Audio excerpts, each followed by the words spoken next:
dan kuasa masjid, kepada barisan pengurusan, para imam, hadirin muslimin muslimat, ibu dan ayah-ayah yang dikasihi dan disegani oleh Allah Subhanahu wa taala sekalian.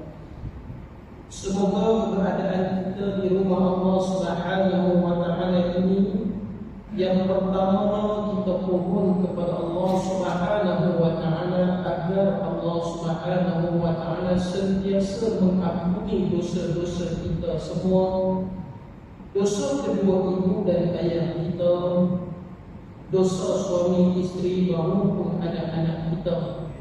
Mudah-mudahan Allah Subhanahu wa taala menerima semua amal kebaikan yang dilakukan oleh kita, sama ada sekecil-kecil kebaikan ataupun dengan sebesar-besar kebaikan.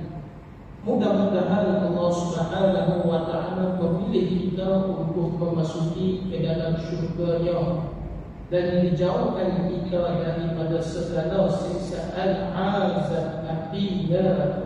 Amin ya rabbal alamin. Alhamdulillah wa syukrillah. Segala pujian itu hanya selayaknya bagi Allah. Syukur yang tidak terhingga dipertemukan kita pada malam ini dalam kuliah bulanan bagi membicarakan kitab rahsia kematian, alam kiamat dan alam akhirat yang dikarang oleh Imam Al-Qurtubi. Maka hadirin dan hadirat yang dikasihi oleh Allah Subhanahu wa taala, lebih-lebih lagi kita berada pada bulan yang penuh dengan kemuliaan. Kita berada pada hari yang penuh dengan kemuliaan, yakni hari yang pertama dan terawal di dalam bulan Zulhijjah. Maka ada di kalangan-kalangan kita yang menunaikan ibadah puasa sunat, ya, selama mana beberapa hari sebelum mana kita menyambut hari raya Kurban. Inilah 10 hari yang terawal, hari yang paling disukai oleh Allah Subhanahu wa taala. Ya, kita melakukan ibadah puasa sunat, kita melakukan sedekah, kita melakukan kebaikan berganda pada 1 hingga 10 yang dikatakan Zulhijjah ini dan sebagainya. Sebelum mana kita sama-sama menyambut hari raya Aidil Adha dan kita melaksanakan ibadah Qurban. Maka pada malam ini kita tidak menceritakan tentang kemuliaan ataupun tentang fadilah Qurban, kerana fadilah Qurban mungkin tuan-tuan, ibu-ibu dan ayah-ayah pernah mendengar daripada asatizah-asatizah sebelum ini. Maka marilah sama-sama kita meneruskan kepada pengajian kita ini, insya-Allah. Bismillahirrahmanirrahim. Dan hampir 10 tahun Hasan tinggal di Madinah, dan waktunya banyak dihabiskan untuk beribadah dan mengajar agama, malah menuntut ilmu dari kalangan sahabat yang masih hidup. Pada 28 Safar 50 Hijrah, Sayyidina Hasan radhiyallahu anhu meninggal dunia dalam usia 47 tahun dan dimakamkan di pemakaman umum Baqi'. Menurut Syiah, beliau meninggal dunia kerana diracun oleh isteri yang sendiri yang diarahkan oleh Muawiyah. Dan ada pun Sayyidina Husain radhiyallahu anhu ajma'in. Berbeza dengan pandangan mengenai siapa yang membunuh Husain bin Ali. Menurut suatu riwayat yang diterima daripada Sa'id bin Uthman, orang yang membunuhnya adalah Amr bin Sa'ad, sebabnya dialah yang bertindak sebagai pemimpin pasukan yang digerakkan oleh Ubaidillah bin Ziyad untuk memerangi Husain ketika itu. Dia juga yang memerintahkan pasukan itu untuk menangkap Husain, sekaligus menjanjikan hadiah kepada mereka yang berjaya menangkap dan membunuhnya. Di antara pasukan tersebut terdapat sekumpulan pasukan daripada orang Mesir dan Yaman. Khafar meriwayatkan daripada Munzir As-Sawri bahawa Muhammad bin Al-Hanafiyah berkata, orang yang turut terbunuh bersama musim berjumlah 17 orang.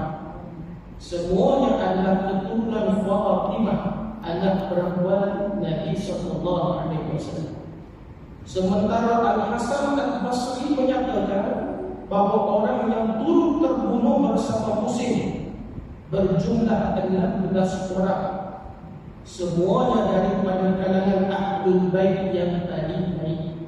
Ada juga yang mengatakan bahawa yang terbunuh berjumlah 27 orang. Hadirin dan hadirat yang dikasihi oleh Allah. Setelah kepala Husain diserahkan ke tangan Ubaidillah bin Ziyad, kepala itu diletakkan di dalam suatu bekas sambil mencela. Anas berkata, sesungguhnya Husain radhiyallahu anhu itu orang yang paling mirip dengan Rasulullah SAW. Kepala itu sudah tertanda kerana dipukul oleh orang berdosa. Kemudian Ubaidillah bin Ziyad mengikatkan kepada itu ke sebuah tombak dengan tali yang diperbuat daripada sutera yang menyebabkan orang yang melihatnya merasa marah. Ketika itu seorang lelaki yang bernama Tariq bin Al-Mubarak berdiri dan mencungkil mata Husain dan menggantungkannya di pintu istana Ubaidillah bin Ziyad. Hadirin dan hadirat Allah, ini adalah sambungan berkenaan dengan kuliah kita yang lepas. Di mana kuliah kita yang lepas itu kita menceritakan berkenaan dengan kisah Sayyidina Ali radhiyallahu anhu ajma'in. Ya, di mana rentetan peristiwa yang berlaku kepada Sayyidina Ali radhiyallahu anhu itu ya terkena kepada anak-anak Sayyidina Ali radhiyallahu anhu ajma'in. Ya, 4 khulafa ar-rasyidin. Setelah tamatnya zaman khulafa ar-rasyidin ini berpindah pula kepada kerajaan Bani Umayyah. Tetapi hadirin dan hadirat yang dikasihi oleh Allah, walaupun 4 sahabat Nabi SAW yang kita sebutkan nama mereka, Sayyidina Abu Bakar As-Siddiq, Sayyidina Umar Al-Khattab, Sayyidina Utsman bin Affan dan Sayyidina Ali bin Abi Thalib karramallahu wajhahu. Di dalam kalangan 4 orang sahabat ini, hanya seorang sahaja yang meninggal dunia kerana uzur. Maknanya sakit. Siapakah yang meninggal dunia kerana sakit? Yakni Sayyidina Abu Bakar As-Siddiq. Sedangkan 3 sahabat yang mulia ni, mereka ni bukan hanya sekadar sahabat, tetapi mereka ini adalah sahabat yang dijamin syurga oleh baginda Nabi Muhammad SAW. Nabi itu jamin syurga itu bukan orang yang lain menjamin syurga, tapi Nabi SAW menjamin syurga hanya kepada 10 orang sahabat. Dan termasuklah dalam 10 sahabat yang dijamin syurga itu Abu Bakar, Umar Al-Khattab, Utsman bin Affan dan Sayyidina Ali. Dan kita telah dengar Abu Bakar As-Siddiq wafat kerana uzur, sakit sebagaimana sakitnya Nabi SAW. Itulah kisah kewafatan Sayyidina Abu Bakar As-Siddiq ini jarang kita dengar. Ya, jarang kita dengar berbanding dengan kisah Umar, kisah Utsman dan juga kisah Sayyidina Ali. Apa yang berlaku kepada 3 sahabat Nabi SAW yang lain? Umar Al-Khattab ditikam ketika menunaikan solat fardu subuh. Walaupun beliau seorang pemimpin yang adil, yang tegas, lagi saksama, tiada pemimpin di atas dunia ini yang seadil Sayyidina Umar. Meskipun begitu, Sayyidina Umar ini menghadapi musibah ketika menunaikan solat fardu subuh, ditikam oleh orang kafir. dalam kalangan jemaah ini tuan-tuan, lompatlah Abu Lu'lu'ah ke hadapan dan menikam Sayyidina Umar dengan 3 kali atau ada riwayat menyebut 6 kali. Pisau yang berlapis 2 yang telah disadurkan dengan racun. Tetapi bila Sayyidina Umar ini ditikam, tidak membunuh Sayyidina Umar ini serta-merta, melainkan Sayyidina Umar ini menghadapi sakit darah yang terlalu banyak keluar. Sehingga mana dalam riwayat Sayyidina Umar itu dia minum susu untuk keluar daripada perutnya. Dalam tempoh beberapa hari sebelum Sayyidina Umar menghembuskan nafas yang terakhir, Sayyidina Umar ini paling kerap dikunjungi oleh sahabat yang bernama Sayyidina Uthman. Dan dalam tempoh 3 hari ini Sayyidina Umar ada beberapa permintaan. Permintaannya yang pertama kepada Sayyidina Aisyah, boleh tak jenazah ini disemadikan di sebelah Nabi SAW? Sebenarnya saudara, dalam tempoh 3 hari sakit yang dihadapi Sayyidina Umar, sebenarnya tempat Sayyidina Umar itu milik Sayyidina Aisyah. Tetapi kerana Sayyidina Umar menghantar anaknya pergi bertemu dengan Sayyidatina Aisyah untuk meminta izin, boleh tak sekiranya jasad ayahnya kami ni Umar dikebumikan di sebelah Abu Bakar dan Nabi SAW. Tapi andai Sayyidatina Aisyah tak memberikan keizinan, tak mengapa. Sebab itu memang hak Sayyidatina Aisyah. Tiada orang yang lebih mulia dapat disemadikan sebelah Nabi SAW melainkan Sayyidatina Aisyah. Kerana bukan hanya jasad Nabi SAW, sebelah Nabi SAW bangkuknya Sayyidina Umar. Oh, siapa yang dapat semadi di sebelah suami, di sebelah ayahnya tercinta. Tetapi kerana kemuliaan, penghormatan kepada Sayyidina Umar, tahu bagaimana Sayyidina Umar sahabat baik kepada Nabi SAW, maka Aisyah membenarkan. Aisyah membenarkan. Walau duduk dalam keadaan hatinya mahu ke tempat itu, tetapi kerana sayang kepada Sayyidina Umar, hormat kepada Sayyidina Umar, maka Aisyah membenarkan Sayyidina Umar disemadikan di sebelah Nabi SAW. Sayyidina Uthman bin Affan yang juga menantu Nabi SAW menikah dengan anak Nabi SAW 2 orang, yakni Ruqayyah dan juga Ummu Kulthum. Apakah yang berlaku kepada Sayyidina Uthman bin Affan? Sayyidina Uthman juga mati kerana ditikam dengan 9 kali tikaman. Pemberontak yang masuk ke dalam rumah Sayyidina Uthman ketika Sayyidina Uthman sedang membaca Al-Quran dalam keadaan dirinya sedang berpuasa. Hari sebelum Sayyidina Uthman ini meninggal dunia, beliau telah bermimpi bertemu dengan Nabi SAW. Dalam mimpi tersebut, Nabi bersabda kepadanya, wahai Uthman, InsyaAllah nanti kamu akan berbuka puasa denganku di dalam syurga. Tersedar dia daripada tidur gembira kerana bermimpi bertemu Nabi SAW dan menceritakan mimpi itu kepada istrinya. Na'ila kata Allah, aku mimpi jumpa Nabi SAW. Apa lagi kata apabila mimpi tersebut Nabi mengajarku berbuka puasa bersama dalam syurga. Gembira. Tapi dalam masa yang sama rasa susah. Kerana tahu bahkan ada sesuatu benda yang buruk berlaku kepadanya. Bahkan ada sesuatu benda yang besar berlaku kepadanya. Maka hari sebelum Sayyidina Uthman ini wafat, dia mengenakan pakaian dalam keadaan yang sempurna. Dia menutup auratnya sempurna. Kerana apa? Kerana dia tidak mahu matinya dalam keadaan menjelaskan aurat. Dan dalam bin Sabah, orang munafik Yahudi yang memasuki Islam, menghancurkan Islam itu daripada dalam.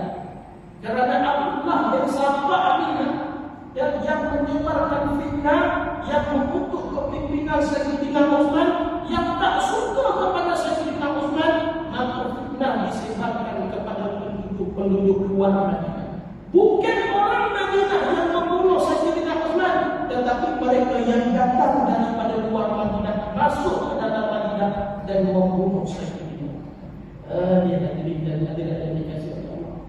Abdullah bin Sabah, dia satu cukup nama yang cukup dari cukup kejam, cukup jahat. Kerana Abdullah bin Sabah ini asal muasal dia dikatakan Syiah itu bermula dari sini. Syiah yang bermula dengan peperangan Jamal Abdullah bin Sabah, yang menyebarkan fitnah Abdullah bin Sabah. Nama yang cukup dari yang cukup jahat yang telah masuk di dalam kan Sayyidina Ali, yang telah membela Sayyidina Ali, yang telah mengangkat Sayyidina Ali itu pada satu tahap yang begitu tinggi. Maka hadirin dan hadirat yang dikasihi oleh Allah, bila Sayyidina Utsman bin Affan radhiyallahu anhu ini wafat, tampuk khalifah ini kosong. Kerusi khalifah yang ini kerusi pemimpin ketika itu kosong. Tiada siapa yang mahu melantik sesiapa untuk menjadi khalifah. Dalam keadaan kepimpinan ketika itu kosong, Madinah ini berada dalam keadaan huru-hara. Kerana apa? Tidak ada pemimpin. Di sinilah Islam itu berpecah sana, berpecah sini. Kerana apa? Tidak ada ketua. Dan akhirnya di kalangan para sahabat radhiyallahu anhum ajma'in pergi bertemu dengan Sayyidina Ali, mencadangkan agar Sayyidina Ali radhiyallahu anhu ini diangkat menjadi khalifah. Tetapi Ali radhiyallahu anhu ini dia tak mahu, kerana merasakan dirinya ini tak layak. Ali boleh membantu dengan khalifah, tapi nak jadi khalifah Ali tak boleh. Tapi bila tengok sahabat-sahabat radhiyallahu anhu ajma'in yang lain, mereka semua tolak kebanyakannya beri kepada Sayyidina Ali. Kerana mulianya Sayyidina Ali, alimnya Sayyidina Ali, hebatnya Sayyidina Ali, akhirnya Ali terpaksa menerima tamu khalifah itu daripada melihat Islam ini berpecah belah.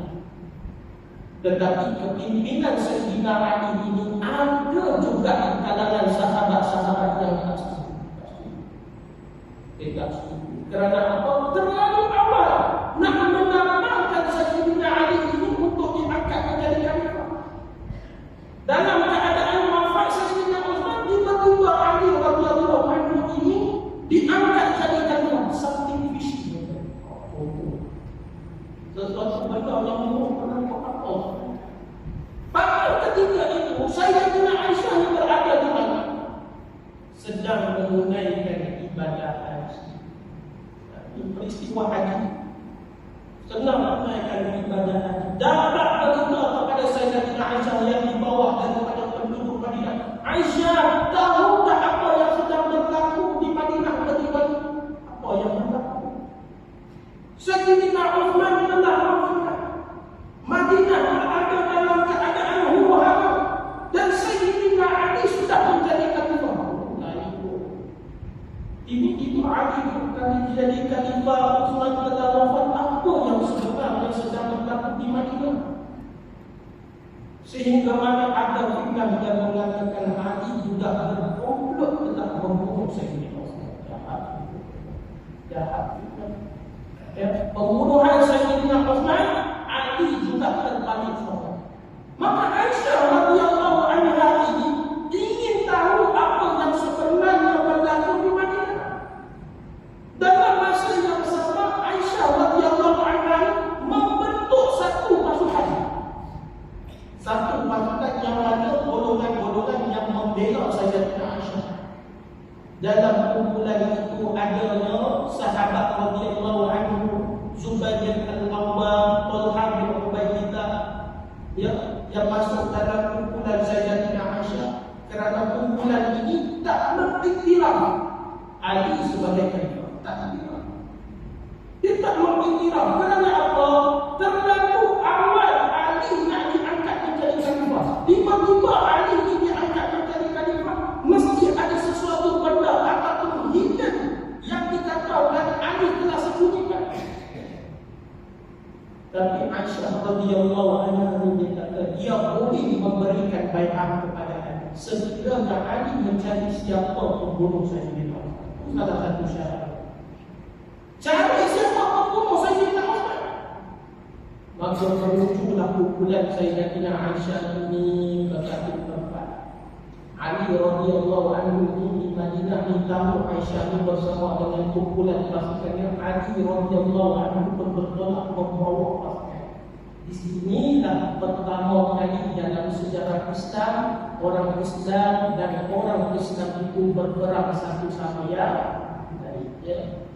Pertama kali tidak pernah berlaku dalam sejarah Nabi sallallahu alaihi wasallam orang Islam berperang dengan orang Islam. Tak pernah. Berselisihan pendapat itu perkara biasa. Tetapi peperangan, pembunuhan di kalangan orang muslimin tak pernah berlaku pada zaman Nabi sallallahu alaihi wasallam, zaman Abu Bakar, zaman Umar, baru zaman Utsman. Tiba-tiba pada zaman Sayyidina Ali, dua tokoh Islam besar, Ali radhiyallahu anhu dan Aisyah radhiyallahu anha berperang satu sama lain. Ini disebut sebagai peperangan zaman. Apa makna zaman? Zaman maksudnya untuk peperangan untuk. Bukan kerana peperangan merebutnya unta bagi mereka, tidak. Ali dengan untanya ataupun pasukan itu melainkan unta, tidak. Diambil nama peperangan zaman kerana dalam peperangan itu Sayyidatina Aisyah menaiki seekor unta.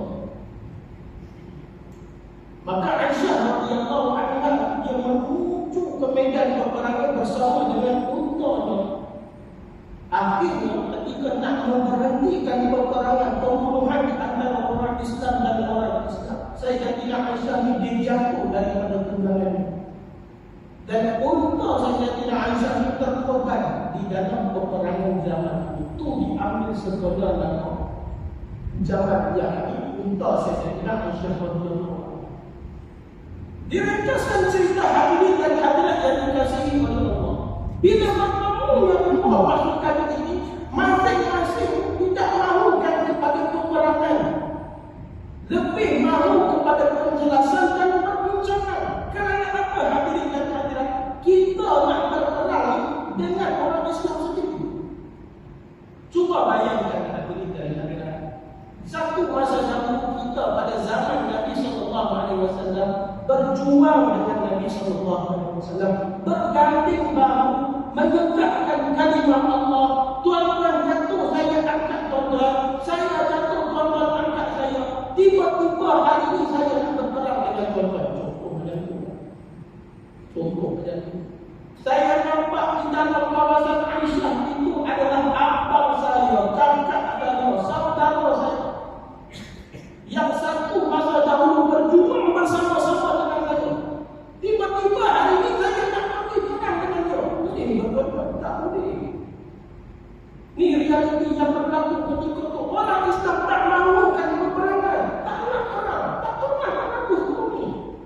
Tak pernah berlaku.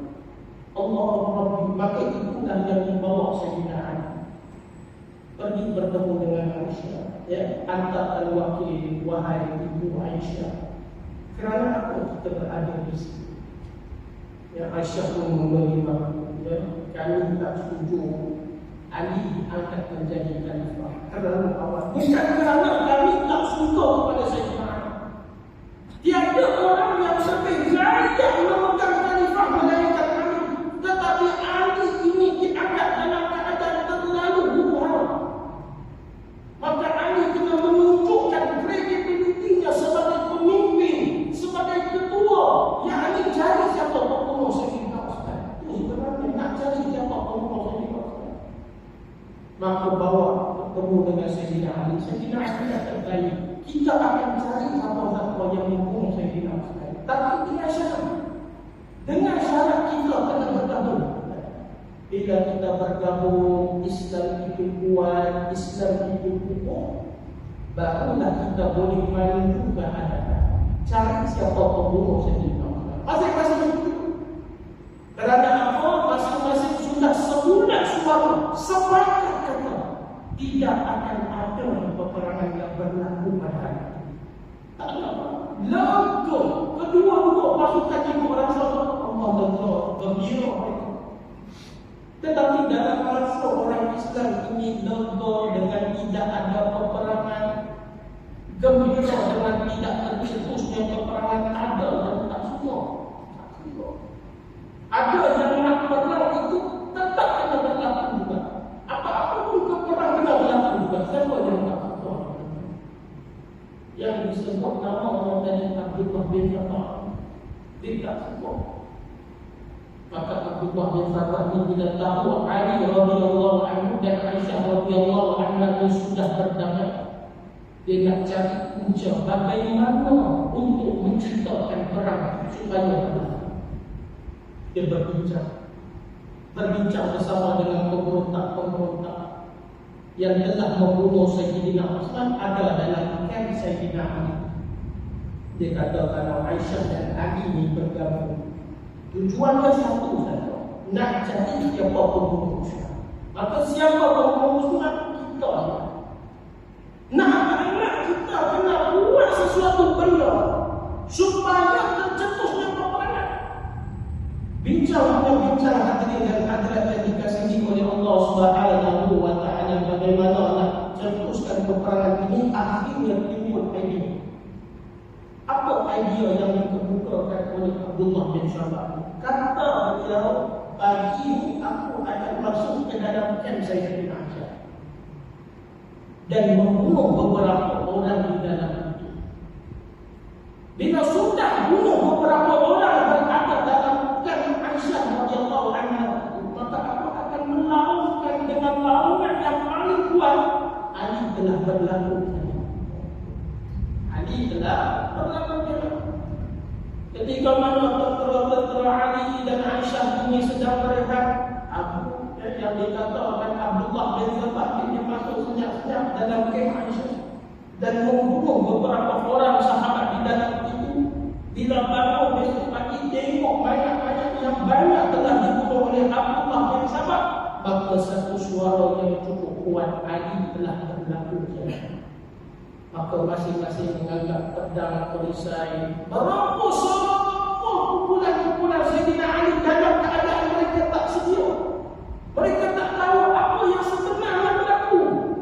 Tiba-tiba kumpulan Aisyah datang menuju kepada kumpulan Sayyidina Ali dan membunuh kumpulan Sayyidina Ali. Akhirnya tercetuslah peperangan. Ali terkejut, Aisyah radhiyallahu anha lagi terkejut. Bukan kita katakan kerana apa?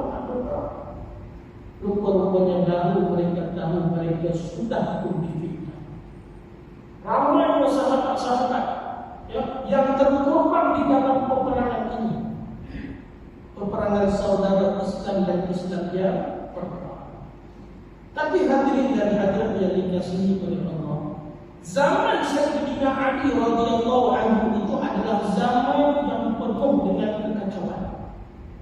Zaman yang penuh dengan perpecahan kerana ada aliran-aliran yang dibawa oleh orang-orang yang lain.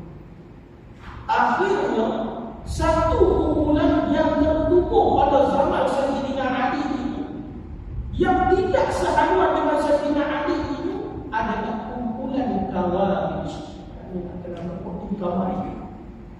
Dia asalnya Khawarij ini satu kumpulan dengan Sayyidina Ali, tetapi tak setuju dengan pendapat Sayyidina Ali ini. Kerana apa? Sayyidina Ali sudah bergabung dengan Muawiyah bin Abi Sufyan, nakkan perdamaian. Maka yang membunuh Sayyidina Ali radhiyallahu anhu ini, siapakah nama pembunuhnya? Abdul Rahman bin Muljam. Dan ingat nama baik-baik, Abdul Rahman bin Muljam. Beliau bukanlah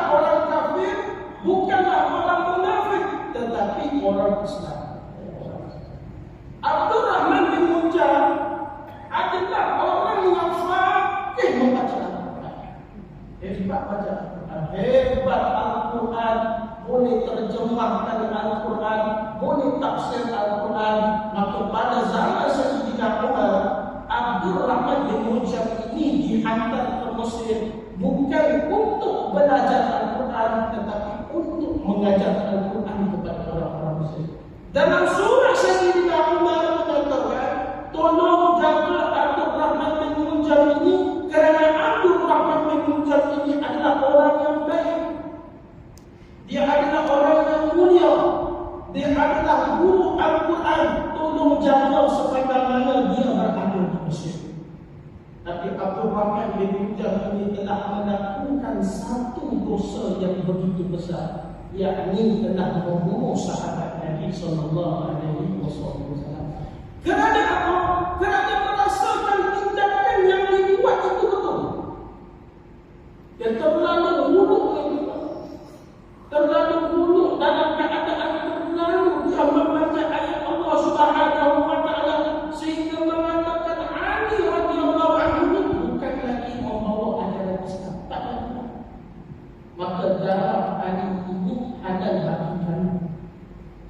Maka peristiwa yang berlaku pada 17 Ramadan, yang 17 Ramadan ini, kepala Sayyidina Ali radhiyallahu anhu ini ditetap. Siapa yang menetapnya? Abdul Rahman bin Muljam ini. Dia ada 3 versi. 3 versi ini, tuan-tuan. Versi yang pertama, ketika mana peristiwa subuh, Sayyidina Ali ini dia menunjukkan sahabat-sahabat Banu Sa'ud. Ini versi yang pertama. Maka Abdul Rahman bin Muljam keluar dan menetap kepala Sayyidina Ali. Versi yang kedua, ketika Sayyidina Ali sedang mengambil wuduk untuk menunaikan solat fardu subuh, maka datang Abdul Rahman bin Muljam menetap kepala Sayyidina Ali. Itu dia. Versi yang ketiga, ketika Sayyidina Ali sedang menunaikan solat fardu subuh, maka Abdul Rahman bin Muljam ini keluar menetap kepada Sayyidina Ali. Tetapi 3 versi membawa kepada satu tarikh, yakni pada 17 Ramadan. 17 Ramadan kepada Sayyidina Ali ini sudah ditetap oleh Abdul Rahman bin Muljam. Ketika mana Abdul Rahman bin Muljam menetap kepada Sayyidina Ali, dia tak melarikan diri. Kerana apa? Dia merasakan tindakan yang dibuat itu adalah betul. Akhirnya Abdul Rahman bin Muljam ini mati di kisos yang dilakukan Hasan menuntut bela atas kewafatan ayahnya Sayyidina Ali radhiyallahu anhu. Ali radhiyallahu anhu ajma'in bersama dengan Fatimah radhiyallahu anha memiliki 5 cahaya mata. Cahaya mata mereka yang pertama, Sayyidina Hasan radhiyallahu anhu, Sayyidina Husain, ketiga Sayyidina Muhsin, keempat Sayyidatina Ummu Kulsum, dan yang kelima adalah Sayyidatina Zainab. Ini adalah 5 anak Sayyidina Ali bersama dengan Fatimah radhiyallahu anha. Tetapi usia Sayyidatina Fatimah ini tidak panjang. Fatimah radhiyallahu anha wafat ketika usianya 28 tahun pada tanggal 3 Ramadan. Seperti mana suaminya Ali radhiyallahu anhu yang meninggal dunia pada 17 Ramadan, Fatimah juga wafat pada tanggal 3 Ramadan. Dalam riwayat kehidupan Sayyidina Ali radhiyallahu anhu, Ali radhiyallahu anhu ini memiliki 15 cahaya mata lelaki, 15 orang anak lelaki, dan 19 orang anak perempuan. 15 anak lelaki dan 19 orang anak perempuan. Tetapi di manakah anak-anak Sayyidina Ali radhiyallahu anhu ajma'in yang lain? Kerana cucu-cucu Nabi SAW hanya tertumpu kepada nama Hasan dan Husain radhiyallahu anhu. Mungkin ada di kalangan-kalangan kita di sini pada malam ini yang baru mendengar nama Muhsin, nama Ummu Kulsum dan juga nama Zainab. dan juga berkenaan dengan 19 orang anak perempuan Ali dan juga 15 orang anak lelaki. Apa yang berlaku kepada mereka? Telah berlaku pembunuhan ahli bait ini secara beramai-ramai pada peristiwa 10 Muharram yang disebut sebagai Hari Karbala. Hari Karbala. Hari Karbala ini adalah hari kewafatan Sayyidina Husain radhiyallahu anhu ajma'in. Dalam kitab Imam Al-Qurtubi ya, kata Anas radhiyallahu anhu, wajah Sayyidina Husain ini mirip seakan-akan wajah baginda Nabi Muhammad sallallahu alaihi wasallam ajma'in. Wajah seakan-akan wajah Nabi sallallahu alaihi wasallam. Baik. Apakah yang berlaku kepada dua cucu Nabi sallallahu alaihi wasallam? Cucu Nabi yang tertumpu Hasan dan Husain radhiyallahu anhu. Seperti mana dalam riwayat ketika wafatnya Sayyidina Ali, tampuk khalifah itu dipegang oleh Hasan radhiyallahu anhu. Tapi Hasan radhiyallahu anhu berpegang tak lama. Dia dipegang dalam sekitar 6 bulan. Dalam 6 bulan saja dia pegang sebelum tampuk kepimpinan khalifah itu diserahkan kepada Muawiyah bin Abi Sufyan.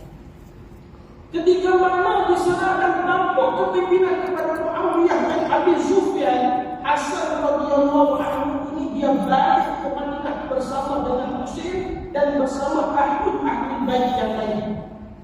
Sepanjang mana kehidupan Sayyidina Hasan, beliau banyak mempelajari ilmu agama pada sahabat-sahabat yang masih hidup lagi ketika itu. Tetapi riwayat Sayyidina Hasan radhiyallahu anhu ini tidak panjang. Hasan radhiyallahu anhu ini wafat pada usianya 47 tahun. 47 tahun. Dalam riwayat Sayyidina Hasan ini meninggal dunia kerana diracun. Kerana termakan racun. Dan siapakah yang meracun Sayyidina Hasan radhiyallahu anhu? Yang meracun Sayyidina Hasan ini ada pendapat yang menyebut adalah isteri beliau sendiri. Isteri beliau sendiri dan telah membunuh. Tapi ada dalam riwayat yang tidak menyebut yang isteri Sayyidina Hasan ini yang membunuh racun, yang mengatakan Sayyidina Hasan ini meninggal dunia kerana apa? Sakitnya keluar dan sebagainya. Ada yang kata macam itu. Tetapi ada riwayat yang menyebut isterinya Sayyidina Hasan yang telah meletakkan racun di dalam makanan. Ketika Sayyidina Husain bertanya kepada Hasan, wahai abangku, apakah yang berlaku kepadamu? Maka kata Sayyidina Hasan, aku ini diracun, termakan racun. Sudah beberapa kali aku diracun dan aku termakan racun-racun tersebut. Tapi kali ini racun itu terlalu sakit. Maka kata terlalu sakit. Apa Sayyidina Husain radhiyallahu anhu bertanya, siapa yang meracun ini wahai Allah? Tapi Sayyidina Hasan tidak menyebut nama. Yang dia mendiamkan, dia kata diamlah itu antara aku dan Allah Subhanahu wa taala. Maka ada riwayat yang menyebut istrinya dan ada juga riwayat yang tidak menyebut nama istrinya. Dia ada dua lain. Tetapi yang pasti Sayyidina Husain radhiyallahu anhu ajma'in juga telah berlaku kepadanya peristiwa yang menyayat hati, bagaimana Sayyidina Husain ini dibunuh di Karbala.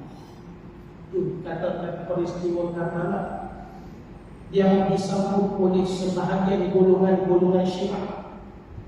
Kita akidah ahli sunnah wal jamaah, kita menyambut kewafatan Sayyidina Husain. Kita sambut, kita tidak menyambutnya dalam keadaan mengadakan perhimpunan. Seluruh ahli bait ini kita menghormati.